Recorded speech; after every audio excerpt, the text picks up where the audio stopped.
Bismillahirrahmanirrahim. Assalamualaikum warahmatullahi wabarakatuh.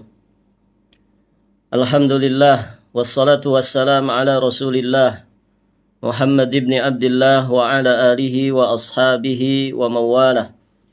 Asyhadu an la ilaha illallah wahdahu rabbi la syarika lah wa asyhadu anna Muhammadan abduhu wa rasuluh. Qala Allah Ta'ala fil Qur'anil Karim بعد أعوذ بالله السميع العليم من الشيطان الرجيم يا أيها الذين آمنوا اتقوا الله حق تقاته ولا تموتن إلا وأنتم مسلمون أما بعد فيا أيها الحاضرون اعلموا رحمكم الله فإن أصدق الحديث كتاب الله وخير الهدي هدي محمد صلى الله عليه وآله وسلم Allahumma 'allimna ma yanfa'una wanfa'na bima 'allamtana wa zidna ilman. Para ummahat wa akhwat fillah rahimani wa rahimakumullah. Alhamdulillah, pada kesempatan ini kita akan melanjutkan pelajaran tafsir Al-Qur'anul Karim pada pembahasan tafsir juz amma, dan kita masih di pembahasan tafsir surat Al-Balad. Kita sekarang akan masuk di ayat yang ke-7. Allah Subhanahu wa taala berfirman, ayahsabu allam yarahu ahad. Apakah dia menyangka bahwa tidak ada seorang pun yang melihatnya? Ayahsabu allam yarahu ahad. Alam naj'al lahu 'ainain wa lisanan wa syafatain wa hadainahu najdain. Bukankah kami telah memberikan kepadanya dua buah mata? Bukankah kami telah memberikan kepadanya lidah dan dua buah bibir?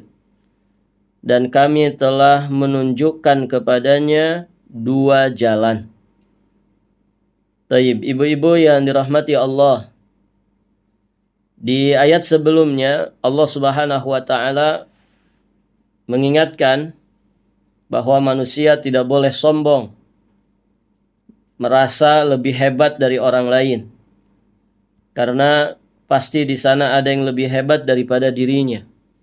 Dan tentu yang terhebat adalah hanyalah Allah Azza wa Jalla. Maka ibu-ibu yang dirahmati Allah Subhanahu wa taala, siapapun tidak boleh dengan kekuatan fisik yang ada pada dirinya. Tidak boleh sombong dengan kesehatannya. Tidak boleh sombong dengan hartanya, dengan pangkat, jabatan dan kedudukannya, dengan apapun yang diupayakan dan diusahakan dalam kehidupannya. Maka di ayat ke-7 ini Allah Subhanahu wa taala kembali mengingatkan orang-orang yang selalu sombong dengan apa yang diusahakan dalam kehidupannya. Allah Subhanahu wa taala berfirman, ayahsabu allam yarahu ahad. Apakah dia menyangka bahwa tidak ada seorang pun yang melihatnya? Kata Syekh Muhammad bin Shalih Al-Utsaimin rahimahullahu ta'ala, di sini beliau mengatakan maksud daripada ayat ini, apakah dia menyangka bahwa tidak ada yang melihat perbuatannya di dalam menghambur-hamburkan harta atau menyalurkannya untuk hal-hal yang tidak bermanfaat. Jadi orang-orang yang menghambur-hamburkan hartanya, orang-orang yang berfoya-foya, bersenang-senang dengan kelezatan dunia yang mengakibatkan lalainya dari kehidupan akhirat, dengan usianya, dengan hartanya, dengan apapun yang Allah Subhanahu wa taala anugerahkan kepada dirinya. Maka peringatan Allah Subhanahu wa taala, apakah orang seperti ini menyangka bahwa tidak ada yang melihat perbuatannya? Tentu ini adalah ancaman untuk manusia yang merasa sombong dengan kekuatan fisiknya di masa muda, yang sombong dengan kekayaannya yang berlimpah. Ingat bahwa ada Allah Azza wa Jalla yang maha mengawasi.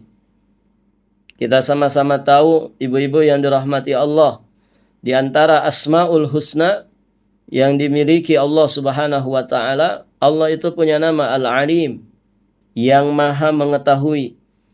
Allah Subhanahu wa taala punya nama Al-Khabir, yang maha teliti.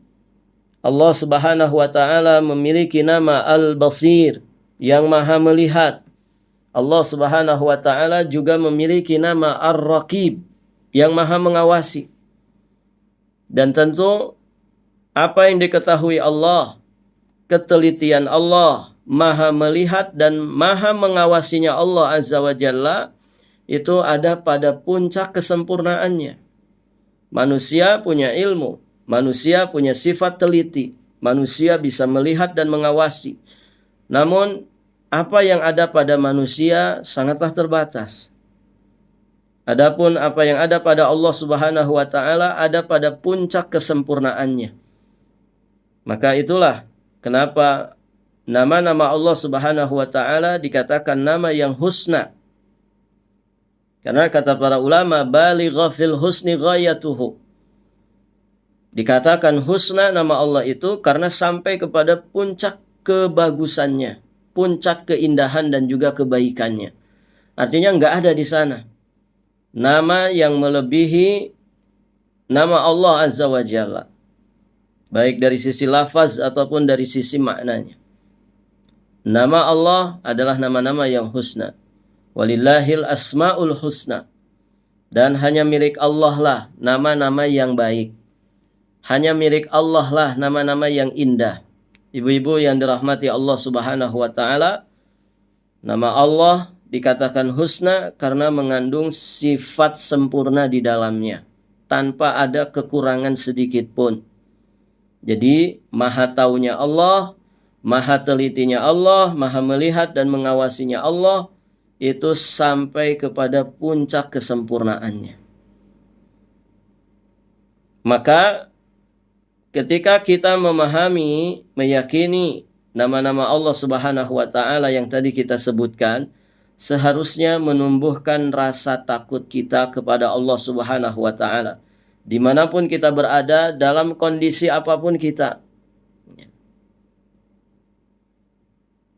Orang-orang yang mengimani Asmaul Husna dan sifat-sifat Allah yang maha tinggi, maka ma'rifatnya kepada asma wa sifat Allah akan mengantarkan dirinya kepada ketakwaan. Nah, di sini Allah Subhanahu wa taala mengingatkan para pendosa, orang-orang yang suka menghambur-hamburkan hartanya untuk maksiat, orang-orang yang suka menyia-nyiakan umurnya untuk melakukan dosa. Bahkan di sini Allah sesungguhnya juga memperingatkan orang-orang yang sombong, ujub dengan amal-amal kebaikannya. Saya sudah banyak berjasa untuk agama ini. Saya sudah banyak berkiprah. Saya sudah banyak menyumbang untuk dakwah ini. Atau apapun itu dari kebaikan-kebaikan yang sudah dia upayakan semasa hidupnya. Kebaikan-kebaikan yang sudah dia korbankan semasa hidupnya. Yang kalau kemudian dia ujub, maka ayat ini menjadi peringatan baginya. Ujubnya hati dia dengan apa yang sudah diberikan dari kebaikan-kebaikan, ini bisa berdampak buruk ya bagi kehidupan akhiratnya. Pahalanya bisa hangus. Dan ibu-ibu yang dirahmati Allah Subhanahu wa taala, ujub hatinya bisa mengantarkan dirinya kepada sombong secara zahir. Maka Allah ingatkan, ayahsabu allam yarahu ahad. Apakah dia menyangka bahwa tidak ada seorang pun yang melihatnya? Ingat, Allah melihat. Allah maha mengawasi, Allah maha teliti, Allah maha mengetahui. Bahkan Allah itu alim bidzatis sudur. Allah maha mengetahui apapun yang tersirat di dalam hati manusia. Apa yang tersimpan di dalam dada manusia. Allah mengetahuinya. Taib. Kemudian Allah Subhanahu wa taala di ayat-ayat berikutnya mengingatkan manusia supaya mereka bersyukur kepada Allah.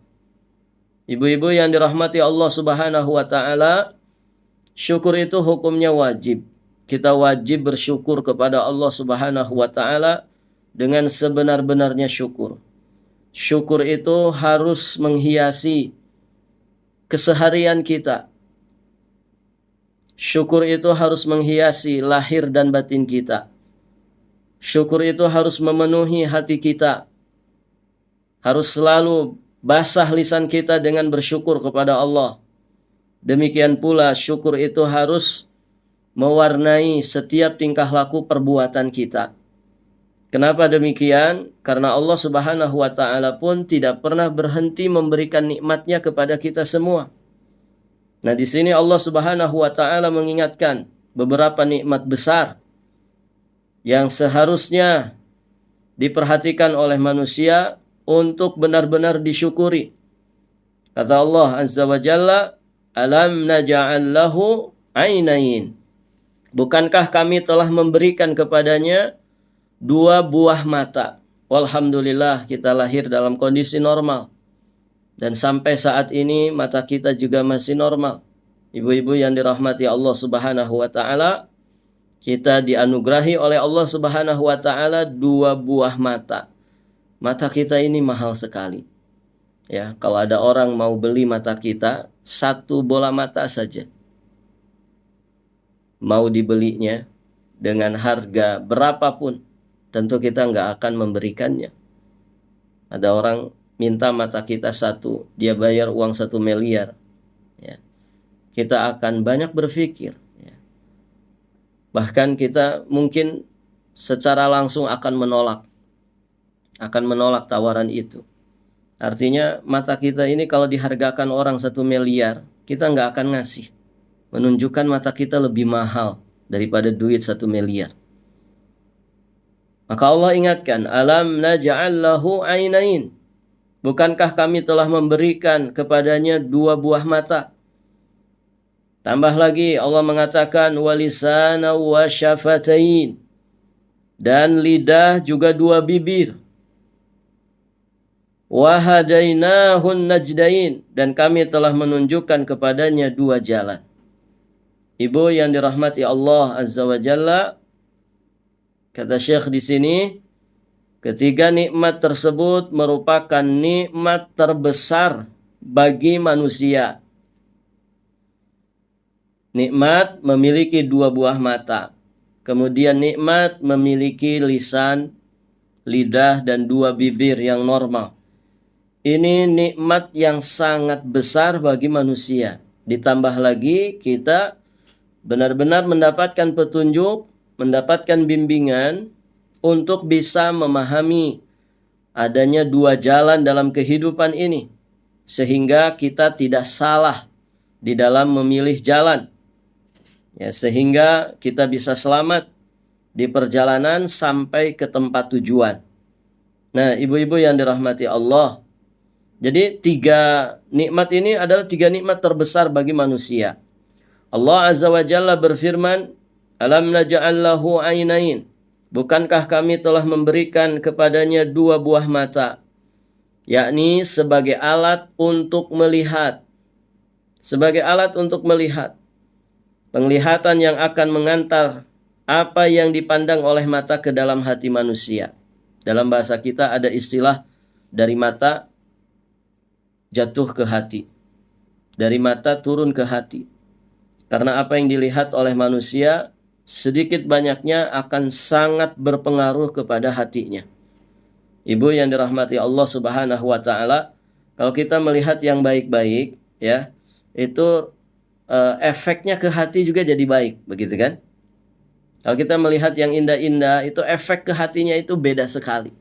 Nyaman rasanya, enak rasanya.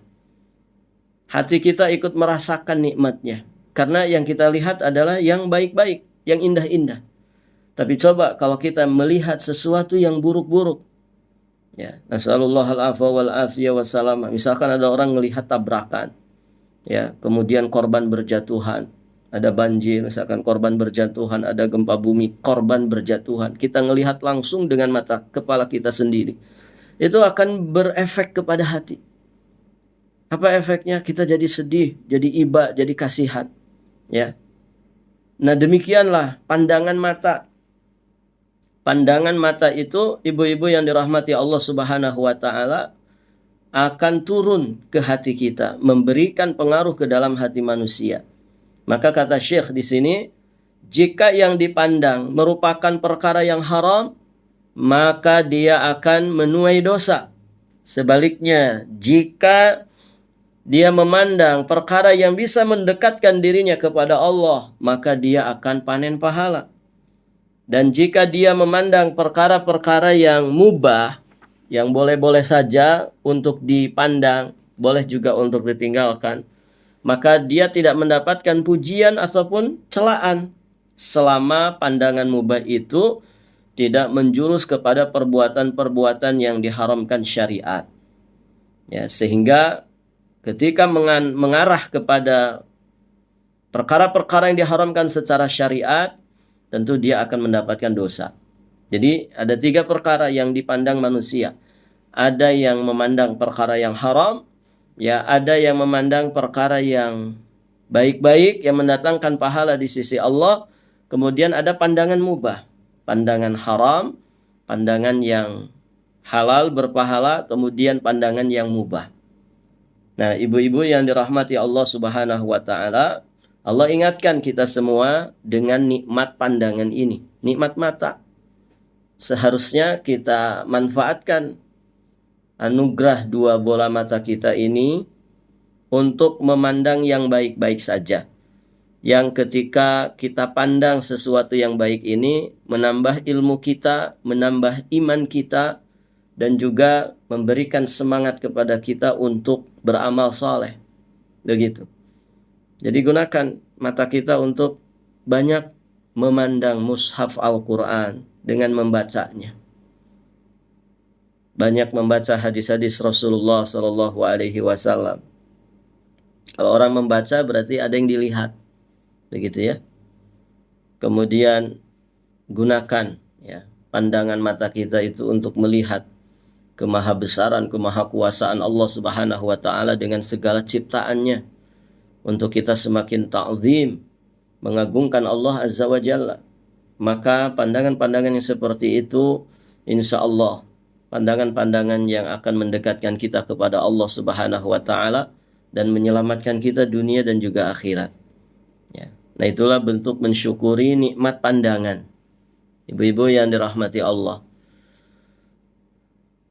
Terlalu banyak ya dan terlalu panjang kalau kita mau menjelaskan ya tentang nikmatnya pandangan mata ini. Dan ibu-ibu yang dirahmati Allah, kenapa Allah mengingatkan kedua mata ini? Juga sering juga disandingkan dengan pendengaran di dalam beberapa ayat. Karena kata para ulama, mata dan telinga merupakan pintu gerbangnya hati. Pintu gerbang itu harus dijaga, ya. Pintu gerbang itu harus dijaga. Supaya apa? Supaya kita bisa menjaga hati kita. Jadi penjaga hati ini sesungguhnya adalah penglihatan dan juga pandangan. Kalau penglihatan dan pandangan kita ini dijaga, ya, maka berarti hati kita akan terjaga. Tidak sembarang membuka pintu gerbang itu, kemudian memasukkan siapapun. Tapi betul-betul dijaga. Ya, betul-betul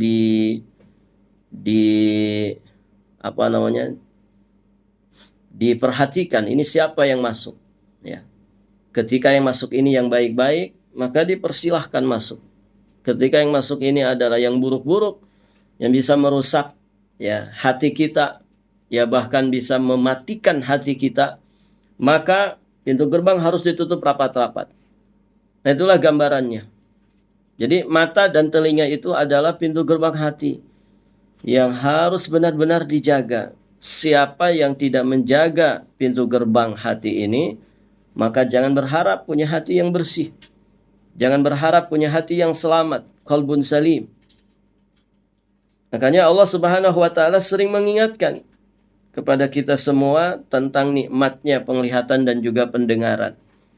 Nah, di sini ibu-ibu yang dirahmati Allah Subhanahu wa taala, Allah Azza wa Jalla juga mengingatkan kepada kita semua tentang lisan,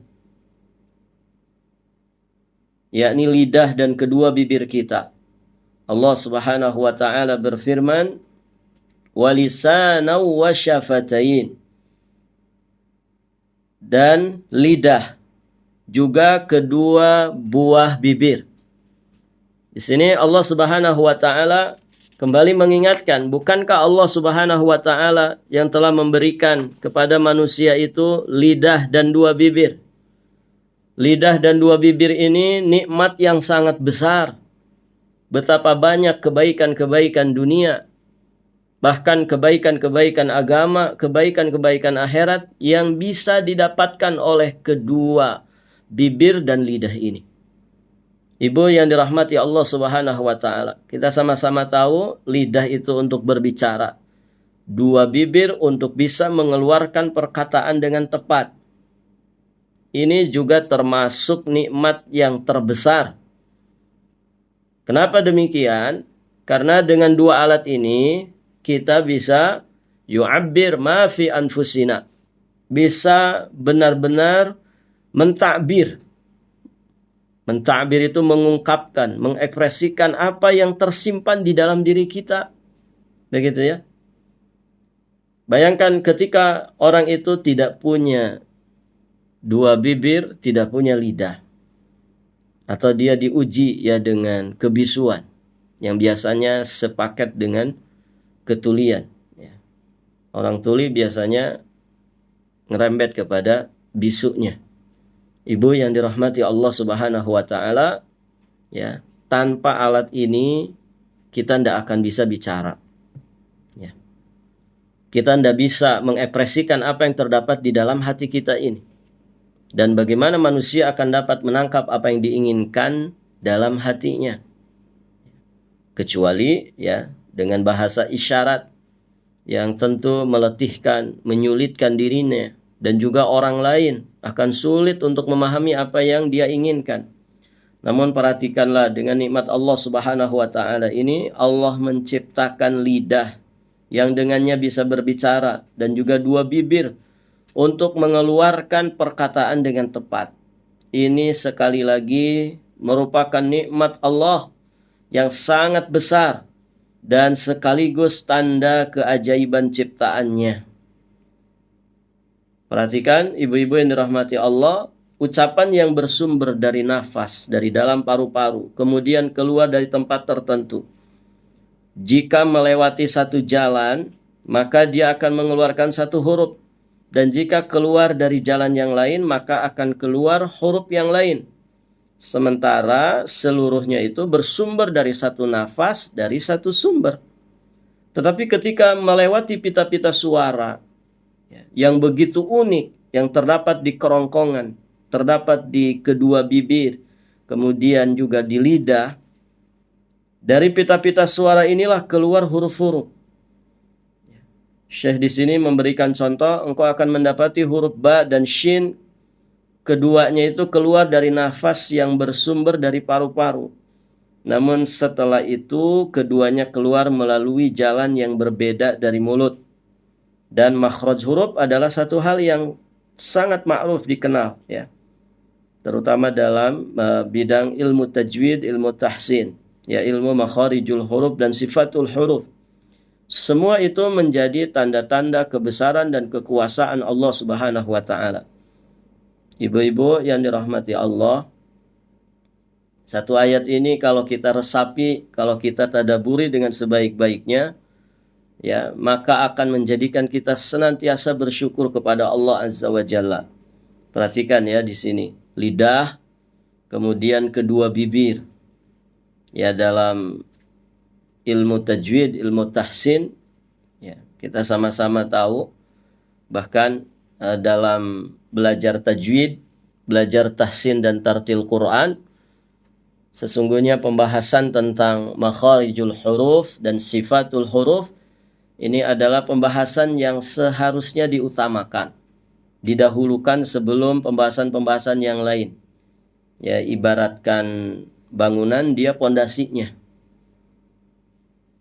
Jadi sebelum belajar ahkamut tajwid, hukum-hukum tajwid, kita mesti punya pondasi dasarnya dulu. Apa itu? Kemampuan kita untuk melafalkan, mengeluarkan masing-masing huruf dari tempat keluarnya. Dan ini unik sekali. Semua bersumber dari suara kita. Dari nafas yang ada di paru-paru kita, kemudian keluar. Sumbernya satu, tapi ketika keluar, ibu-ibu yang dirahmati Allah, ternyata akan menghasilkan huruf yang berbeda-beda. Ini kita bisa bicara seperti ini, Masya Allah. Mungkin kalau di sini ada dokter THT, ya akan sangat tahu ya bagaimana keajaiban kuasanya Allah, bagaimana ajibnya ciptaan Allah Subhanahu wa taala. Kita bahas rongga mulut saja, ya ada tenggorokan, ada kerongkongan sampai ke paru-paru, ya. Ini luar biasa. Ciptaan Allah Azza wa Jalla yang begitu ajib sekali, ya. Yang kalau orang betul-betul memahaminya, maka akan tumbuh imannya kepada Allah. Dia akan semakin ta'zim, ya, mengagungkan Allah Subhanahu wa taala. Dia semakin yakin dengan kemahabesaran dan kemahakuasaan Allah Azza wa Jalla. Lihat dari satu sumber, ya, dari nafas yang sama, dari jalur yang sama, ketika keluar ya dengan tempat-tempat tertentu, maka keluarnya menjadi berbeda. Ini kan ajib. Ya, huruf ada makharijul huruf itu ada yang keluar dari tenggorokan. Ternyata tidak semua dari tenggorokan, ada yang dari lidah. Dan huruf-huruf hijaiyah yang keluar dari lidah itu lebih banyak. Begitu ya. Masya Allah. Ibu-ibu yang dirahmati Allah Subhanahu wa ta'ala. Maka dikenal dalam pembahasan makharijul huruf, ada makhraj dari dua bibir, kan begitu ya. Huruf waw, huruf ba, kemudian huruf mim, itu dari dua bibir. Kemudian ada makharij, ya, makhraj lisan, ya, yang tempat keluarnya dari lidah. Itu ada banyak huruf, ya. Ada ujung lidah, ada tengah lidah, ada pangkal lidah, begitu kan? Bahkan ada hafatai lisan, ada kedua sisi dari lidah kita, keluar huruf yang bermacam-macam. Kemudian ada namanya makhraj al-halq, yakni tenggorokan, huruf-huruf yang keluar dari tenggorokan. Kemudian ibu-ibu yang dirahmati Allah, ada juga bacaan yang keluar dari rongga hidung, namanya gunnah, bacaan gunnah, ya, rongga hidung. Nah, itu semua memberikan pelajaran kepada kita bahwa betapa maha kuasanya Allah Azza wa Jalla menciptakan kedua bibir, menciptakan lidah, yang dari situlah manusia bisa bicara, bisa mengeluarkan huruf-huruf yang berbeda-beda, bisa merangkai kata, ya, bisa melantunkan sesuatu dari kalimat-kalimat, ya. Sehingga manusia bebas mengekspresikan apa yang ada di dalam hatinya. Dia bisa memahamkan orang, ya, dengan lidah dan kedua bibirnya. Dia bisa menjadi wasilah untuk orang itu dapat hidayah taufik. Dan banyak sekali manfaat dan juga maslahat dari nikmat Allah yang sangat besar ini. Maka ibu-ibu yang dirahmati Allah Subhanahu wa taala, di sini Allah mengingatkan kita semua untuk banyak-banyak bersyukur. Jadi dua bibir ini Allah Subhanahu wa taala ciptakan, lidah Allah Subhanahu wa taala ciptakan untuk bicara yang baik-baik saja. Nabi kan sudah mewanti-wanti, "Qul khairan aw liyasmut." Ucapkanlah yang baik-baik saja, kalau tidak bisa maka diam. Diamnya kita dari berkata-kata yang buruk itu lebih baik. Maka ibu-ibu yang dirahmati Allah, banyakin zikir dengan lidah kita. Ya, banyakin baca Quran. ya banyakin amar ma'ruf nahi mungkar, memberikan dakwah, nasihat kepada orang. Jadikan bibir kita ini, lidah kita ini sebagai sarana untuk meraih derajat setinggi-tingginya di sisi Allah Azza wa Jalla. Lihat semua para nabi berdakwah. Mereka menyampaikan risalah dari Allah. Bagaimana cara mereka menyampaikan? Mereka menyampaikan dengan dakwah. Dakwah apa? Dakwah mengajak manusia. Dengan apa? Dengan suara mereka, dengan lidah mereka, dengan kedua bibir mereka. Ya, sehingga apa yang mereka ucapkan dipahami oleh umat manusia, sehingga menjadi kebaikan bagi semuanya. Nah, itulah ibu-ibu yang dirahmati Allah Subhanahu wa taala. Jangan sebaliknya, ya. Orang itu kufur nikmat dengan lidah dan juga kedua bibirnya. Ya. Lidah dan kedua bibirnya dipakai maksiat, ngomongin orang, ya. Menggunjing orang, mengadu domba manusia, ya, menfitnah, menyebarkan berita palsu. Ya. Kemudian kedua bibirnya dipakai untuk berbuat dosa, menyentuh bibir yang tidak halal untuk disentuh, ya. Menjilat apa yang tidak halal untuk dijilat dengan lidahnya. Digunakan untuk makan makanan yang haram, menikmati keharaman dari makanan ataupun minuman. Waliyadzubillah. Orang seperti ini berarti kufur terhadap nikmat kedua bibir dan juga lidah. Dan Masya Allah, ini lidah kita ini daging yang tak bertulang, namun tajamnya lebih tajam daripada pedang setajam apapun. Betapa banyak orang yang disungkurkan ke dalam api neraka gara-gara lidahnya. Gara-gara lidahnya. Maka ibu-ibu yang dirahmati Allah, afatul lisan, bencana lidah itu sangat besar sekali. Ibu tahu kesyirikan yang banyak terjadi di muka bumi ini apa? Kesyirikan dalam masalah doa. Doa itu perbuatan apa? Perbuatan lidah, perbuatan hati, perbuatan lidah, perbuatan kedua bibir. Orang berdoa kepada Allah, ya, dengan lisan dan juga kedua bibirnya. Itu tauhid ketika berdoanya hanya kepada Allah. Tapi ternyata banyak orang berdoa kepada selain Allah. Berdoa kepada orang-orang sudah mati. Meminta-minta dengan lidahnya, dengan kedua bibirnya kepada benda-benda mati. Waliyadzubillah. Jadi lidah dan kedua bibir ini, ketika kita tidak mengerti ilmunya, bagaimana cara menjaganya, bisa menjadikan kita terjatuh ke dalam kesyirikan, kekufuran. Nasallallahu al-afwa wal-afiyata wassalam. Dan banyak sekali ya para ulama sampai menulis ya, risalah-risalah khusus berkaitan dengan afatul lisan, bencana yang dihasilkan oleh lidah manusia. Taib. Berikutnya Allah Subhanahu wa taala juga mengingatkan kita semua. Wa hadainahun najdain, dan kami telah menunjukkan kepadanya dua jalan. Dua jalan di sini apa? Ada dua pendapat di kalangan para ulama tentang masalah ini. Jumhur al-mufassirin menyatakan dua jalan ini adalah jalan kebaikan dan juga jalan keburukan. Ibu yang dirahmati Allah Subhanahu wa taala, betapa besarnya kasih sayang Allah kepada manusia. Allah Subhanahu wa taala membebankan beban taklif kepada manusia untuk beribadah kepadanya. Dengan kasih sayang Allah, Allah tidak membiarkan manusia itu kesusahan di dalam beribadah kepadanya. Semua perangkat yang mengantarkan kepada penegakan ubudiyah kepada Allah, Allah berikan kepada manusia. Wa ja'ala lakumus sam'a wal absara wal af'idah. Allah berikan, anugerahkan kepada manusia, ya, hati. Allah anugerahkan kepada manusia penglihatan dan juga pendengaran. Allah anugerahkan kepada manusia lisan, yang dengan itu dia bisa meraih banyak sekali kebaikan dengan lisannya. Ditambah lagi, Allah juga sudah menunjukkan kepadanya dua jalan. Ini loh jalan kebaikan, ini jalan keburukan.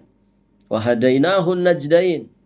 Qad tabayyana ar-rusydu minal ghayy. Sungguh telah nampak jelas mana jalan-jalan kebaikan dari jalan-jalan yang menyimpang. Sudah dijelaskan oleh Allah Subhanahu wa taala dan Rasul-Nya, ya. Maka Allah Subhanahu wa taala mengutus para nabi dan rasul untuk menjelaskan itu semua. Ini jalan-jalan menuju ke neraka, ini jalan-jalan menuju ke surga. Makanya nikmat diutusnya para rasul ini adalah sebesar-besar nikmat. Yang dengan wasilah mereka kita bisa mengerti mana jalan kebenaran, mana jalan keburukan. Mana jalan yang hak, mana jalan yang batil. Mana jalan yang lurus dan mana jalan yang menyimpang. Nah, itu diantara makna najdain. Allah Subhanahu wa taala telah menganugerahkan kepada kita petunjuk, ya, yang akan menjadikan kita memahami mana jalan kebaikan dan juga mana jalan keburukan. Kemudian sebagian ulama tafsir mengatakan, ibu-ibu yang dirahmati Allah, wahadainahun najdain, maksudnya adalah jalan yang kami tunjukkan bagi manusia, tentu dengan fitrahnya, untuk mendapatkan makanannya. Di saat dia lahir, Allah Subhanahu wa taala berikan, ya, petunjuk kepada manusia yang baru lahir itu dengan najdain. Ya. Dua jalan yang menjadi sumber makanan dan juga sumber rezeki, ya, bagi manusia yang lahir ke alam dunia. Ibu yang dirahmati Allah, yang dimaksud di situ adalah najdain, di situ adalah kedua sumber air susu pada seorang ibu, ya, melalui dua puting susu ibunya. Ya, seorang bayi yang lahir, ibu-ibu yang dirahmati Allah, ya, dia betul-betul, ya, sudah bisa mengetahui mana jalan untuk dia bisa mendapatkan rezeki Allah Subhanahu wa taala. Karena asal kata dari najdain itu adalah dua hal yang tinggi. Dua hal yang tinggi. Dan kata Syekh di sini, kedua payudara yang ada pada seorang ibu itu letaknya di atas dada. Maka Allah Subhanahu wa taala menunjuki sang bayi yang lahir dalam keadaan tidak mengerti apa-apa sejak keluar dari rahim ibunya untuk kemudian mencari susu ibunya. Dan tentu ibu-ibu lebih paham masalah ini, ya. Apalagi seorang bidan atau mungkin dokter kandungan. Jadi kalau bayi baru lahir biasanya ditaplokin di atas perut ibunya, ya. Nanti dia, Masya Allah, ini ajib sekali maha kuasanya Allah, Tabarakar Rahman. Ibu-ibu yang dirahmati Allah, itu bayi itu biasanya langsung mencari. Ya. Dan Masya Allah, dia langsung menuju ke puting dari susu ibunya. Maka ibu-ibu yang dirahmati Allah Subhanahu wa taala, ya, inilah anugerah Allah Subhanahu wa taala. Wa hadainahun najdain. Itu semua adalah dengan bimbingan Allah Subhanahu wa taala, dengan taufik dan inayahnya. Maka ibu-ibu yang dirahmati Allah, ayat ini menerangkan anugerah Allah terhadap manusia sejak keluar dari perut ibunya. Dia langsung mengerti bagaimana cara menyusu dari dua payudara ibunya. Bahkan sejak dalam rahim ibu, Allah Subhanahu wa taala sudah menganugerahi kepadanya jalan rezeki. Semenjak dari rahim ibunya, bayi itu telah dapat mengkonsumsi makanan. Melalui apa? Melalui tali pusar ibunya. Sebab dia tidak dapat makan kecuali melalui jalan ini. Jika dia makan melalui mulut, tentu dia harus mengeluarkan sisa yang dimakan melalui kencing dan juga buang air besar. Dan bagaimana mungkin itu bisa terjadi? Tetapi, ya, lihatlah maha besarnya Allah, maha kuasanya Allah. Jabang bayi yang ada di rahim seorang ibu, dia mendapatkan suplai makanan itu melalui tali pusar. Dia mendapatkan darah yang mengandung sari-sari makanan dari ibunya untuk kemudian disalurkan ke seluruh tubuhnya melalui urat-urat untuk bisa dapat bertahan hidup sampai Allah mengizinkannya keluar. Ini semua anugerah dari Allah Azza wa Jalla. Ini semua adalah nikmat yang besar yang Allah Subhanahu wa taala limpahkan kepada manusia. Maka kita wajib bersyukur atas nikmat ini. Al-Imam Ibnu Qayyim Al-Jauziyah rahimahullahu taala, ya, beliau menjelaskan ya tentang masalah ini, dan ini menjadi pengingat dan juga peringatan bagi kita semua supaya kita ini banyak bersyukur kepada Allah. Ibu yang dirahmati Allah, seorang mukmin itu tidak pernah putus dari nikmat Allah.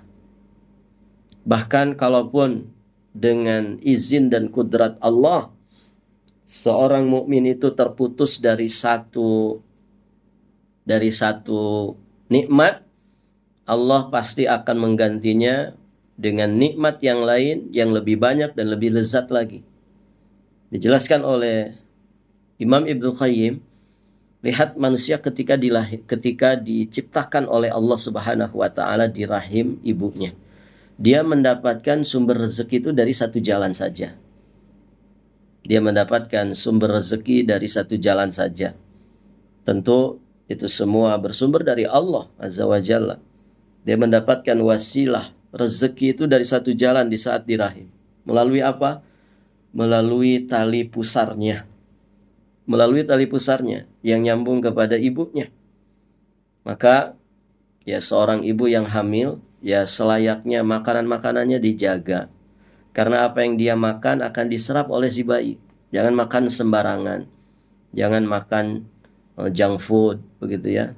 Makanan-makanan yang tidak bernilai gizi, tidak bernutrisi. Kalau kita yang tidak hamil saja, makanan itu harus dijaga, ya. Halalan thayyibahnya. Lebih-lebih lagi, ya, wanita yang sedang hamil, yang dia mengandung anaknya.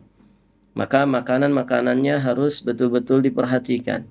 Berikan suplai makanan yang terbaik, ya, untuk sebagai bukti tanggung jawabnya terhadap anak yang dikandungnya. Ya. Namun sebagian ibu hamil waliyadzubillah, ada ibu hamil ngerokok gitu ya.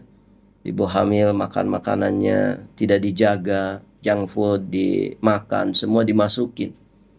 Nah, ini ibu-ibu yang dirahmati Allah akan berdampak buruk kepada janin. Ya, karena apa yang dimakan oleh si ibu itu akan diserap, ya, akan diserap oleh jabang bayi yang ada di rahimnya. Nah, itu melalui satu jalan lewat tali pusarnya. Kemudian Imam Ibnu Qayyim menjelaskan, ya, dengan izin dan kudrat Allah, seorang bayi itu pasti akan terputus, ya, di waktu tertentu yang telah Allah tetapkan. Dia pasti akan terputus dari satu sumber rezeki ini, gitu ya, melalui wiladah, yakni kelahiran. Kalau sudah lahir, otomatis ya suplai makanan dari ibunya lewat tali pusarnya ini akan terputus. Apakah Allah membiarkannya? Tidak. Kata Imam Ibnu Qayyim, Allah ganti satu jalan rezeki itu dengan dua jalan rezeki. Kalau sebelumnya ketika di rahim ibunya cuman dapat satu jalan rezeki saja, ketika si anak itu lahir, maka diganti oleh Allah dengan dua jalan rezeki. Berarti lebih banyak, kemudian lebih nikmat, lebih lezat.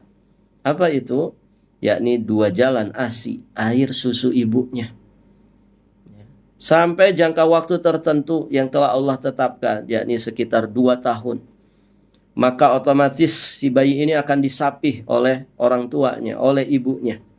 Berarti otomatis juga dia akan terputus dari dua jalan tersebut, dari dua jalan rezeki tersebut. Apakah Allah membiarkannya? Ternyata tidak. Allah dengan kasih sayangnya, ibu-ibu yang dirahmati Allah, memberikan jalan rezeki itu lebih banyak lagi, lebih nikmat dan lebih lezat lagi. Dua jalan yang terputus tadi Allah ganti dengan 4. Apa 4 ini? Ta'amani wa syarabani, yakni dengan 2 jenis makanan dan 2 jenis minuman. 2 jenis makanan maksudnya adalah minan nabat wal hayawanat, yakni makanan-makanan yang bersumber dari nabati dan juga hewani. Ya. Coba berapa jenis tumbuhan yang kita makan dalam hidup ini, Ibu? Bawang putih, bawang merah, bawang daun, begitu ya. Lalap-lalapan, semua kita santap. Sayur-sayuran, umbi-umbian, semua kita santap. Ya, Masya Allah. Belum lagi dari jenis hewan-hewannya. Berapa hewan yang halal dan thayyib kita makan. Gitu kan. Ini anugerah dari Allah. Ditambah lagi syarabani, 2 jenis minuman. 2 jenis minuman maksudnya adalah ya air putih kemudian air yang berwarna. Air putih dan air yang berwarna. Air berwarna ini apa? Susu, madu, begitu ya. Susu, madu. Ini air yang berwarna. Kemudian air putih. Ini semua diberikan oleh Allah Subhanahu wa taala kepada manusia. Nah, catatan pentingnya, ibu-ibu yang dirahmati Allah, kata Imam Ibnu Qayyim, kalau orang itu ketika di dunia betul-betul dia beriman dan bertakwa kepada Allah, istiqomah di atas itu sampai wafatnya, maka ketika dia mati, otomatis 4 jalan rezeki tadi terputus. Karena orang mati tidak bisa lagi makan, tidak bisa lagi minum. Otomatis terputus. Nah, ketika dia mati di atas iman dan takwa, mati dalam kondisi husnul khatimah, maka ibu-ibu yang dirahmati Allah Subhanahu wa taala, 4 jalan yang terputus tadi Allah ganti dengan 8 jalan kebaikan yang sangat luar biasa. Apa itu? Abwabul jannah. 8 pintu surga yang Allah Subhanahu wa taala persiapkan bagi orang yang beriman dan bertakwa. Dengan demikian, seorang mukmin itu tidak pernah terputus dari nikmat Allah. Maka fabi ayyi ala'i rabbikuma tukadziban? Nikmat mana lagi yang kalian dustakan dari nikmat-nikmat Allah Azza wa Jalla? Demikian, ibu-ibu yang dirahmati Allah, kita cukupkan sampai di sini pelajaran kita. Insyaallah taala nanti kita lanjutkan di ayat ke-11 dan seterusnya dari surat Al-Balad. Apa yang kita bahas semoga menjadi nilai-nilai pahala di sisi Allah Subhanahu wa taala. Kita berharap besar digolongkan oleh Allah Azza wa Jalla ke dalam sabda Nabi sallallahu alaihi wasallam, khairukum man ta'allamal Qur'an wa 'allamah. Sebaik-baik kalian adalah yang mempelajari dan mengajarkan Al-Quranul Karim. Dan semoga Al-Quran yang kita pelajari menjadi hujjah bagi kita semua yang membela kita di hadapan Allah Azza wa Jalla. Dan semoga kita digolongkan kepada Ahlul Quran. Amin ya Allah, ya mujibad da'in. Akhiru da'wana anilhamdulillahi rabbil